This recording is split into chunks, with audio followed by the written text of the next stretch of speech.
Les objectifs de cette journée, c'était d'abord de remplir la salle, et nous avons eu une audience qui était très satisfaisante.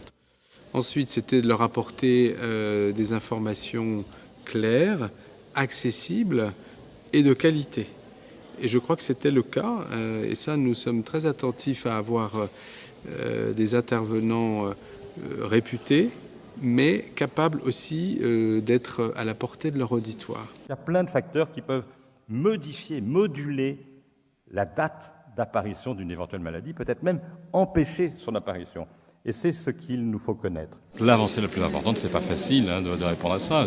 Et je pense qu'une donnée fondamentale, c'est les données autour de la découverte de ces biomarqueurs et notamment la possibilité de marquer du vivant des patients la présence de lésions dans leur cerveau.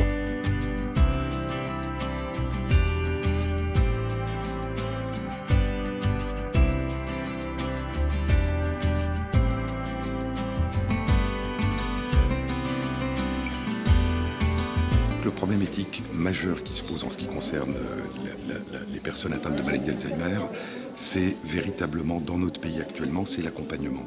C'est de pouvoir permettre à la personne, derrière la personne malade, au-delà de sa maladie, de pouvoir vivre au mieux, pas simplement de survivre, pas simplement de se nourrir, d'être habillé, mais de pouvoir vivre, de pouvoir garder autant que faire se peut des relations, de pouvoir être exposé à l'art, de pouvoir participer à des démarches artistiques et émotionnelles.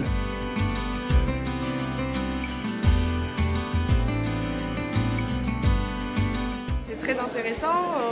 On a eu plusieurs intervenants qui venaient de milieux différents, ce qui permet d'avoir vraiment une vue un peu d'ensemble de tout ce qui a été un peu actualité. Donc je pense que ça fait un bon point sur ce qui est en train de se faire sur la maladie d'Alzheimer. Je trouve bien aussi dans ces journées la part qui est faite aux aidants et aussi à toutes ces méthodes de mieux-être pour le malade d'Alzheimer. Voilà.